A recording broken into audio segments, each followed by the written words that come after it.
What things should be kept private from your significant other, no matter how healthy your relationship is? No matter how healthy a relationship is, there'll always come a time where you have resentful thoughts of your spouse. Those should be kept to yourself, as most of them pass quickly. The only time you should share them is if they're persisting in some behavior that is hurting you, and it should be done calmly and not in the heat of the moment. For instance, if you got home from work tired to find your spouse binge watching a TV show, but the sink is full of dirty dishes, the impulse may be to laze into them. Don't. Go ahead and do the dishes, and tomorrow, when that initial flash of anger is past, discuss the issue. People say arguments can be healthy in a relationship, but it all comes down to how you argue. Spouses, at least if they're good ones, know intimate details about you, your past, and how you think and feel. This gives them weapons to hurt you, and it may be tempting to use such weapons when angry, but if you know your spouse has a sore spot about their dad and you say in anger, "This is why your dad never loved you," you have permanently damaged your relationship, and that damage builds up over time. Successful relationships survive because people rein themselves in at that moment. Even when they're angry, they don't want to inflict wounds like that. So whenever the impulse arises to use those weapons in anger, resist the temptation. You may forget what you did quickly, but they won't. So basically, don't be a schmuck even when you're feeling like one. A timeless piece of advice. Story 2. This is a really subjective answer, and I'm sure Reddit will disagree, but for me, bathroom time. I have 3 kids, and one of them is my full-time responsibility as her mom isn't around. I live and breathe for my kids, and I love them. But doing my morning and evening bathroom events, I really love the solitude. The last few women I dated were great, but they would just kind of barge in no matter what I was doing. To me, showering at the end of the day, brushing my teeth, using the toilet are all kind of zen for me. I just don't like sharing a shower or being interrupted while doing so. That's just me. I'm single, so maybe there's a reason for that. For those saying, just lock the door, I want to say my daughter is almost 5. When I shower, I can't just leave her alone. That's how horrible accidents happen. Yeah, she can pour herself water and use the potty alone, but I can't shut her out. If she has a problem, I need her to be able to come in. I live alone, and her brothers are only around ever so often due to custody orders. Locking my bathroom door just isn't a good idea with a toddler running around. She sits on my bed and usually watches TV while I shower. I don't know if the women I've dated just saw this as an open opportunity, but locking the door to my kiddo just isn't a good idea. Story 3. So my short answer is nothing. The longer answer is that they should be prepared for the answer and be adult enough to be able to handle it. When my now wife and I were still dating, but we both knew it was serious, I let her know that anything she wanted to know, I would tell her. I also said that she needed to be absolutely 100% sure that she really wanted to know that answer because I wouldn't lie to her. We've been together over 2 decades, and there were a couple times when she asked something, usually when drinks were involved, where I thought it a bad idea to answer, but just said, "Are you sure you want the answer?" Each of those times, maybe 3 of them, she reconsidered and said no. Now there are times I steer answers away from the asked question, but that's not for privacy, just to make sure feelings aren't hurt. We've been together for a very long time, and there has been weight gain for both of us, and a typical trope where she looks at me and says, "I'm fat" or "I'm old." I look at her and say, "You're beautiful." I'm not lying. She is beautiful in my eyes. I'm just steering away from that conversation which would hurt her feelings. The answer of "I love you," "You're beautiful," "I love your body," or "We're old and have a great lifetime together" are all truths, and they go far and should be said to your partner. Story 4. A couple of years ago, we found a pigeon in our garden that had broken its wing. My wife loves all animals, so instantly named it Eric. We took it to a local vet's, and they said they would take care of it. I emailed them a couple of weeks later as my wife wanted to check in on it. I got an email back saying it had to be put down because its wing had broken. This would have upset my wife, so I doctored the email reply and made it out like it had been released. For 2 years after that, my wife was convinced that the pigeon that came to our garden was Eric. We have moved since, and she thinks another one is Eric. I'll never let her know the reality of poor Eric the OG. Story 5. Sometimes, no matter how attractive your partner is to you and no matter how much you love them, there is an aspect of them that is unchangeable but that you find gross or annoying or just generally less than attractive. Clogged nose pores, a laugh that sounds like a Muppet, big toenails that just look a little bit weird, or that single long hair growing from inside their ear that just keeps coming back no matter what they do. If it's going to make them feel insecure or unloved, this is something you should just keep to yourself. In a relationship, you learn each other's weak points and vulnerabilities, and using them against your partner is a boundary that, once you cross it, you can't come back from. Once you make someone feel like they can't trust you with their vulnerable self, your relationship is on its way out. Big toenails? Seriously? That's like complaining about the weather. It's just there, a constant reminder of our mortality. Embrace the toenail, friend. Story 6. Your psychologist or therapy sessions. I had an ex that used to demand I tell him what I talked about in my sessions, and it was super uncomfortable. With my current partner, we're both in therapy, and if it's a phone session, the other goes in a different room. If we want to talk about something we told the psych or something we will tell our psych at the next appointment, we do. But I would never ask, and nor would he. We might ask, how did it go? To which the other may say, it was good or it was emotionally draining. But that's as far as it should go. These are personal sessions, not couples therapy. We're not in that. Story 7. It's not that it should be kept private, as in forcefully, but I believe both persons in a relationship should have privacy in their devices. My significant other has all my logins and passcodes for my phone and tablet, but this doesn't give her the right to go snooping for stuff that will never be there. She can totally grab my phone, if it's nearest, to search on Google or grab someone's phone number, but we've agreed that if either of us snoop, you better be sure that there's going to be something to find, because if there isn't, then you deserve the trouble that you've caused. Story 8. My wife is a doctor. I know that she's treated people that we know, but obviously she doesn't say who or for what. One exception was our neighbor, but the circumstances made it kind of okay. He and his wife invited us round for a drink, and we were chatting away. What do you do? He asked, and she replied that she was an anesthetist at the hospital. I had an operation recently, he tells us. And then he went on to explain in detail how he had this hip or knee or something done, and casually mentioned that the anesthetist, a young woman he described as about my wife's age, had done a good job. After we left, my wife revealed the obvious, that it was indeed her, something to which he was genuinely oblivious. Story 9. My wife once accidentally hit back on my phone's browser, and it was just weird stuff like, can dogs eat pickles, in a Google search? I got back again, and it was like, what are strawberries if not berries? And we just had a fun time going through it. I've got nothing to hide, and she thought my searches were funny. I didn't realize just how deep that one tab went. She learned about Triton, the only large moon in our solar system, in retrograde, and other strange facts. Story 10. If you're a guy, which I am, apparently you should keep texts to yourself.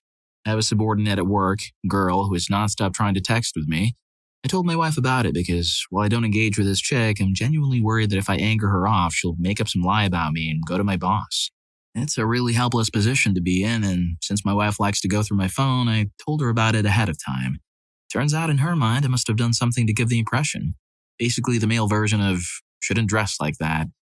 Wow, double standards goes crazy. Story 11. You shouldn't tell your partner that you plan to abandon them while you were having an exacerbation of your depression.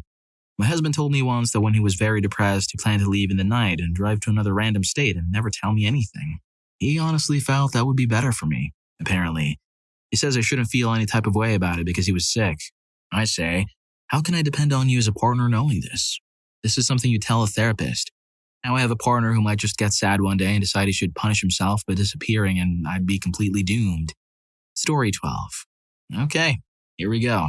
So I'm a grown man nearing 30 and I still love Power Rangers. I don't know what is wrong with me, but it's like I never grew out of it. When I started my new HR job in February, the pay was exceptionally well. They ended up paying me more than any job I had ever had in my life. So I lied and said I was making the same as my old job and spent some money in a Power Ranger cosplay costume, Gold Ranger from Zeo. I've been working out and getting fit, and my wife thinks it's because my doctor told me I'm at the age where I need to start watching that. He did tell me that, but that's besides the point. In reality, my friends and I are going to a few conventions this year. I did eventually say, oh look baby, they gave me a retention raise. They're paying me more than my old place. She doesn't know. My wife is super supportive and I love her dearly, but I know this costume is easily the nerdiest and cringiest thing I've ever bought, and I don't have the heart to tell her. Story 13. That I know my wife gets her jokes from an app. Every night she tells me a mildly funny joke before she takes a shower for the night. I'll always ask her where she gets these jokes before she goes into the bathroom, and she just laughs at me and closes the door. One day her phone was on and I decided to go through it and found out she gets the jokes from an app. I don't have the heart to tell her I know because she seems so proud of herself to come up with jokes, and likes to think I think she's funny and comes up with jokes. Story 14. Other people's secrets. I absolutely can't stand, well, if you tell me, you tell both of us. Get stuffed. I won't tell you crap then. And the same people who say that ridiculous stuff then complain that none of my friends talk to me now that I'm married. Maybe it's because you're a crappy friend that blabs secrets and can't keep your mouth shut. I'm still keeping the secrets of people I no longer speak to. I don't mind to share. I'll take them to my grave. I don't tell my husband anything unless it directly concerns us or our kids. Story 15. My muttered ramblings. It's a means of working out my feelings, often having an argument by being both sides of it. I can be pretty toxic when I'm heated, so I use this as a way to internalize that potential toxicity and work out a better way to express my feelings on various topics that are important in the relationship. Often, this leads to me deciding against saying anything at all because I feel like if all I can do is spout toxicity, then I likely don't have any good points worth discussing and I'm just mad for no articulable reason. Story 16. My current boyfriend is my soulmate. I know with him I found the one, per se. He has been nothing but good to me, healing me and doing his best to help me at my lowest. He even took a little mini class with my best friend so he could learn and understand what to do when I have my anxiety or PTSD trigger blackouts. Overall, a great man. But since getting into an actual healthy relationship, I've opened up, which in turn has opened up a closet of anxiety and demons I've been pushing down. A lot of times I need to bite my tongue and stop myself from exploding due to me having a reaction to his touch, which can be as simple as just him grabbing my hand to hold or kiss it, or just tapping my shoulder to get my attention. I have ADHD, because I don't want him to think it's him I'm reacting to, that he's hurting me. I just still haven't adjusted to not being mistreated by a partner. I do tell him that it happens, just never in the moment. Story 17. I personally don't have a certain topic, but I have a past where I was a very heavy user. And you do and say things they aren't proud of or even mean. And I found it liberating to be honest about it, because I thought that she fell in love with me and not who I was or did. She's very anti-substance and hasn't done any, apart from drinks and cigarettes. Not exactly hardcore, I know, but I told her everything I've ever done thinking that she won't even care because she knows that I've changed. Now she uses it against me and we're no longer together even after 9 years. Story 18. How much I dislike his parents. Both of them are equally awful. Lol. He comes from money. I say more money, more problems. His parents always try to drag my husband into something, but they're his parents, and he's very smart. Hopefully he'll put his foot down to them someday. It's not for me to discuss how I feel. It doesn't affect me, really. As much as I dislike them and they probably don't care for me so much either, I'm sure my husband loves them very much, or he wouldn't do what they want all the time. I feel like if something were to happen to them and I talked badly of them, he would resent me for a good reason. Story 19. My girlfriend, who knows damn well I'm on antidepressants and struggling, had the nerve to tell me the other day that I'm not as interesting as when we met, and that I'm just a byproduct of cringe late 2000s teenage angst. She has no idea I've been calling the unalive helpline because at this point I can't seem to find a bright spot anywhere. I already disliked myself, now I dislike myself even more. I stopped job searching. I can't quite handle rejection anymore, whether it be from her or a potential employer. I'm at my lowest, and she's been nothing but one big spiky jagged edge refusing to offer any kind of comfort. Yet as soon as her dysphoria hits, I have to be the punching bag and pillow for her to lay into. Story 20. Yep, this was my ex getting super critical about my body and then justifying it by basically claiming that all men are like that and many men wouldn't even want me at all. I can't promise you people wouldn't laugh at you. I've seen what videos look like and it doesn't look like you. He just said something really mean and doubled down, I guess, so he didn't have to feel bad. It really messed me up, especially because there are so many pieces of media out there letting you know that nice guys are the best thing you can have as a woman. Before that relationship, I didn't even think they were that bad, just different. He made me feel pretty repulsive. I'm still pretty mad about it because he was objectively a guy most people would consider scrawny and ugly. 5'3", 120 pounds, but I never complained because I liked him for him. I'm getting mean here because I wish I could tell him this now, so he had to feel that pain. But the truth is, the things I didn't love about his body, I learned to appreciate as part of him. He told me in order to be totally honest in our relationship after being caught with his friend sending him pictures. He knew I felt insecure and he found the thing he thought was better about her to throw in my face. I think it was just to punish me for telling him about how he hurt me. I'm still really angry at him. It's been 6 months, but those words don't go away. Screw Josh and his nice guy BS. Nice guys don't crap on their partner's looks and then claim any man in his right mind would agree. Story 21. Things you aren't ready to talk about yet. I have a lot of trauma and am not always ready to talk or explain. Very early on in my relationship, we had been FaceTiming and the topic of trauma came up. He said, I've had something really traumatic happen to me, and I've told only two people in my life. One being my ex-wife, who essentially pestered it out of me, and I never told her the whole story because I didn't feel safe. But I feel compelled to tell you about it. I want to tell you. Can I hang up and message it to you? And that's what he did. And I've never felt so privileged and trusted. I think that might have been when I started falling in love with him. In every aspect of a relationship, if they want to, they will. Story 22. Confidential work-related things that I'm legally not supposed to tell anyone outside of the project or case. I'm a psychologist, and there have been many times that my professional and personal life collided. Neighbors, his coworkers, friends' as family members, and the parents of my daughter's friends have been my patients, and I can't say a thing. I have to stand there feeling super awkward. I can't explain why. I know so much information about these people, and I have to pretend that I don't know how messed up their marriage is or all their family drama. Story 23. Well, one thing I wanted to keep private was something I was doing at work that, if we broke up and she took it badly, could use it to get me fired. So I didn't tell her until I had left for a different job. She was a little upset that I didn't feel I could trust her, but I still feel I made the right choice, since my job would have been on the line. I was fudging my numbers by about 50%. They had insane production goals that not only I was not meeting, but the anxiety it caused made me physically sick, which led to calling in, which led to poor production, which meant higher production goals to catch up, which made me more anxious. It was awful. I tried anxiety meds, but it didn't help, so until I could transfer to a different department, I started lying about my production numbers. I was careful to slip them in where no one would notice, as the managers weren't usually watching and would initial the sheet all at once rather than check the actual carts. I would throw in an extra cart now and then, giving me an average of 13 to 15 instead of 8 to 10. They never caught on.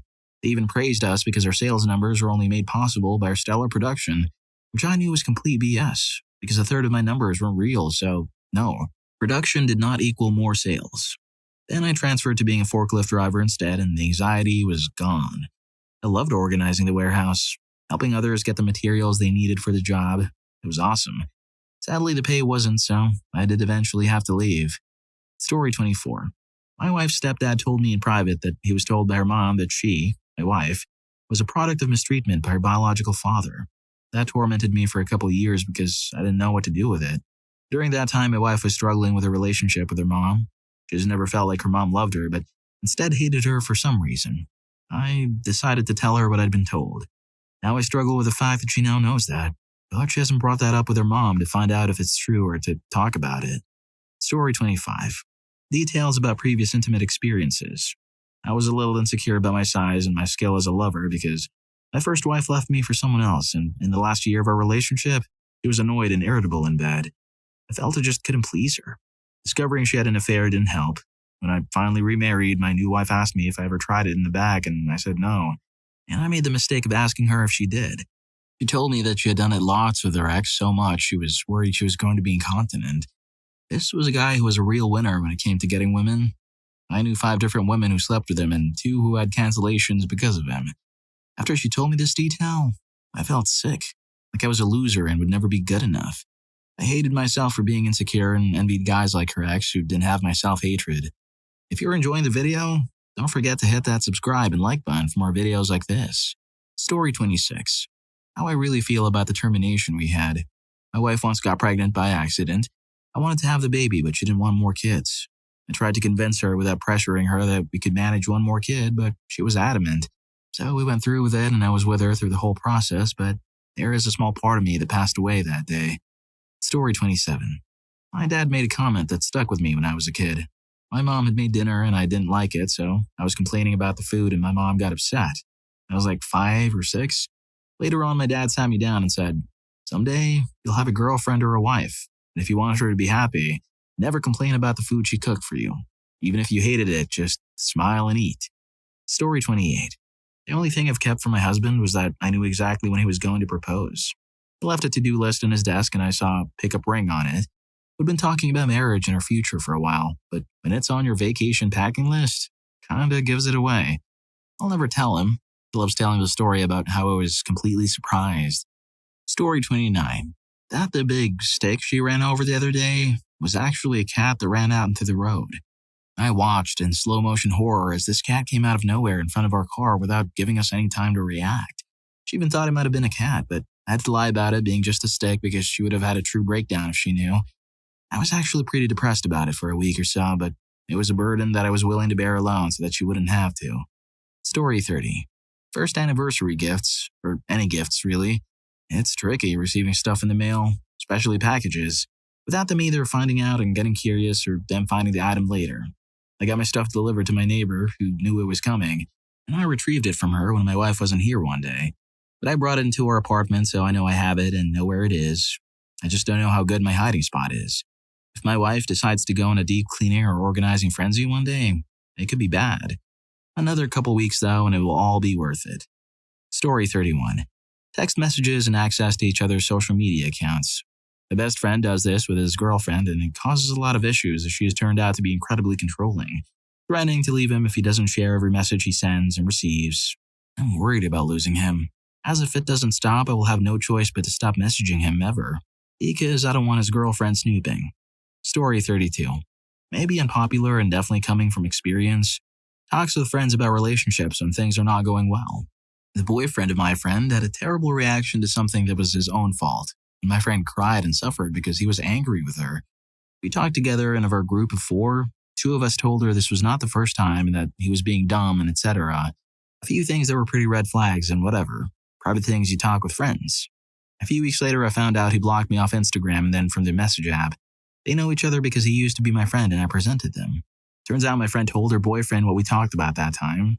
I mean, I don't think it's bad he blocked me, but I think it's just dumb that she had to talk about it all. Story 33. My wife and I both gained a bunch of weight during the vid. We've been working hard to get back in shape and doing well. She's lost 20 pounds, I've lost 30.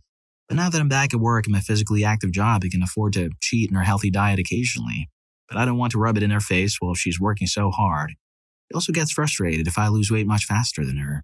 So occasionally I stop at Taco Bell or Wawa on the way home from work, eat some junk food during my commute, then stop at the gas station a block from her house and throw away the wrappers before I get home. Story 34.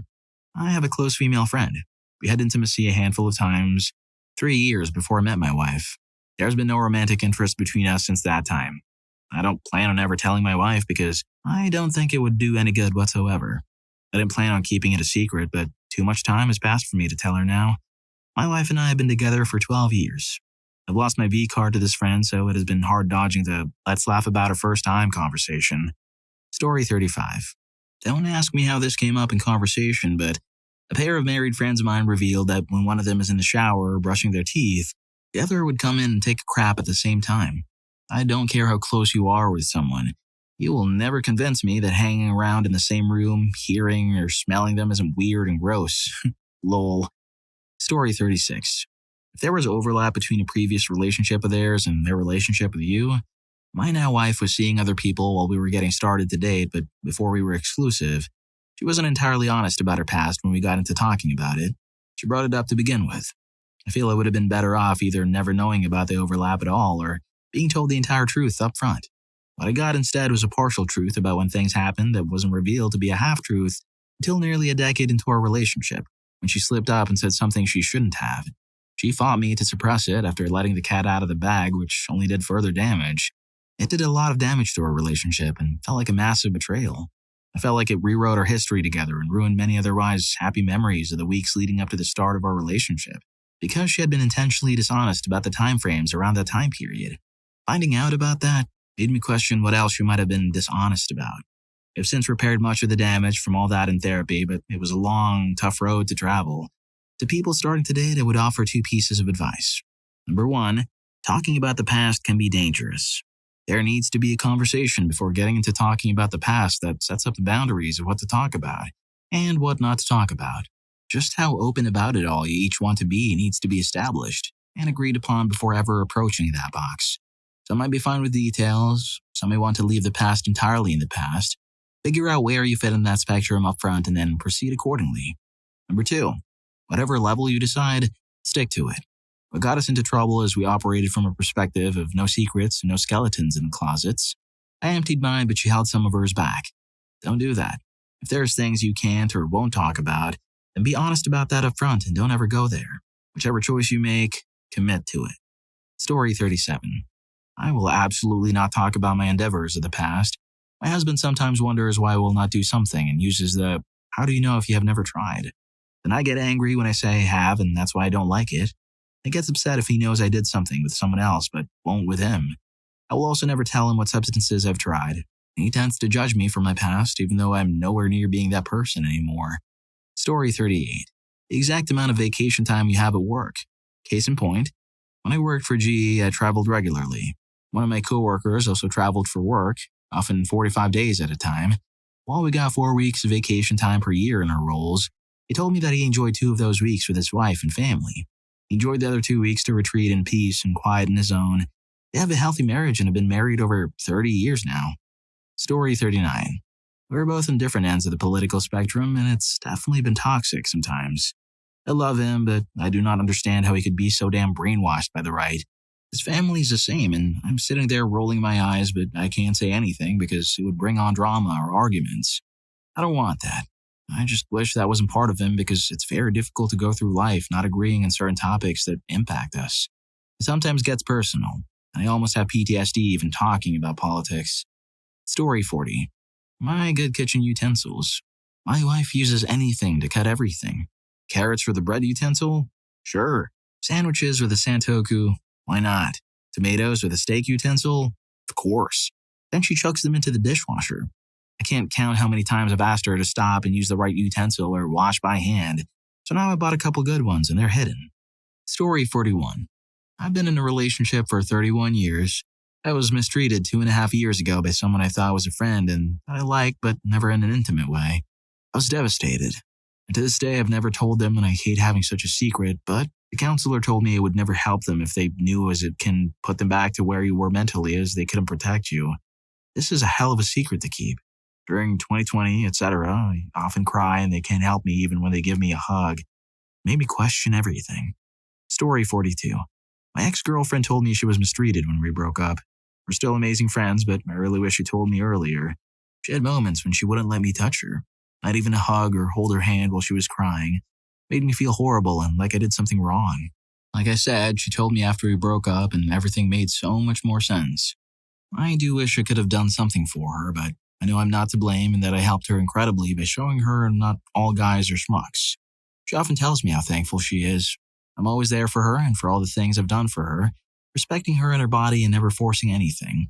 Being respectful to each other is the most important thing in a relationship, in my opinion. But maybe that's just because of how my parents are raising me. So maybe telling your partner wouldn't be the wrong thing to do, especially if it's messing with you mentally.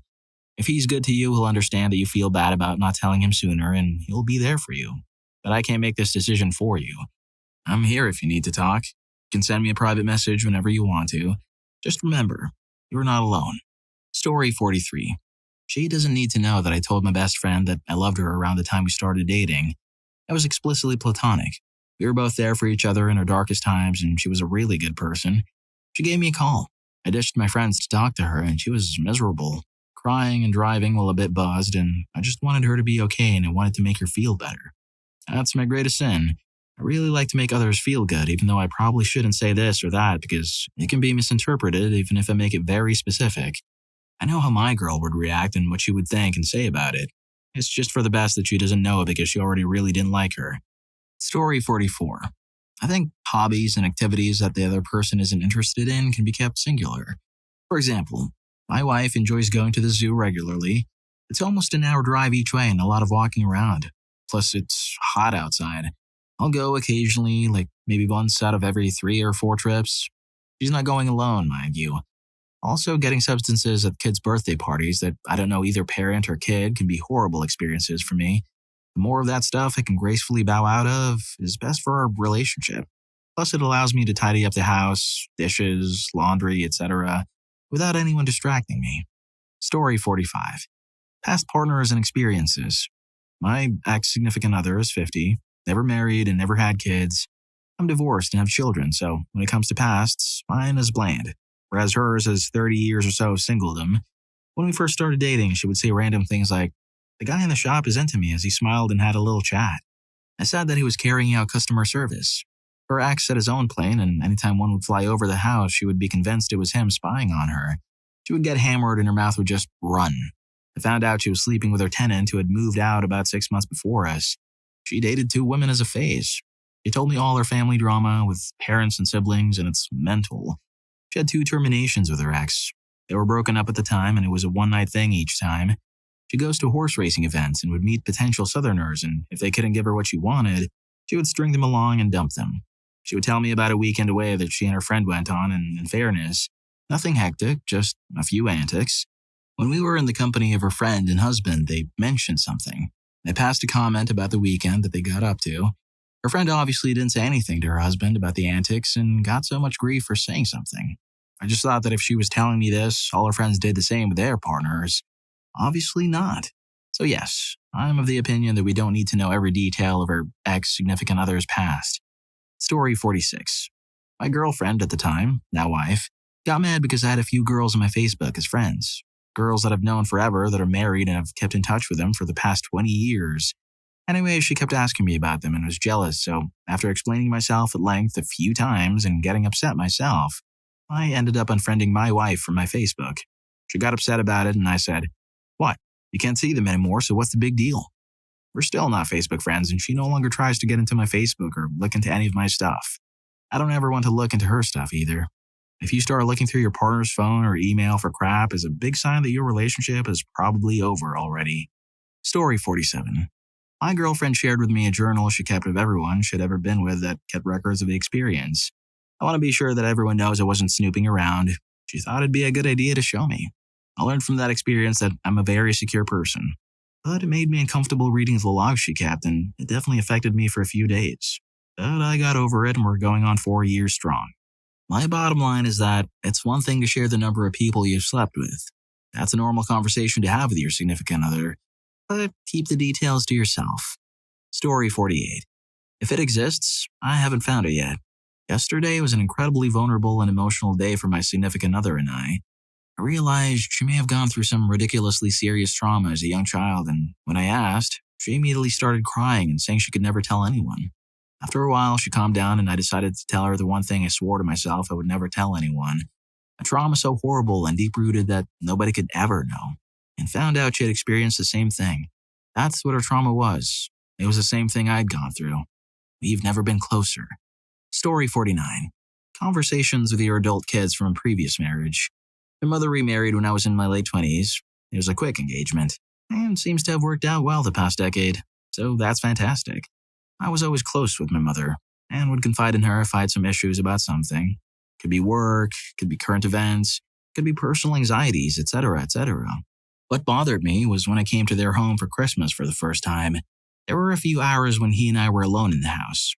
My new stepfather asked me to sit down at the living room with him, and I figured we were going to have a get-to-know-you session. Nope, he just leveled me with, "You shouldn't talk to your mother about politics. You're an adult. You shouldn't be talking to your mother about anxiety. Get a therapist," type stuff. He knew everything I'd said over the past year in private, even my concerns about having not met him before they even got married.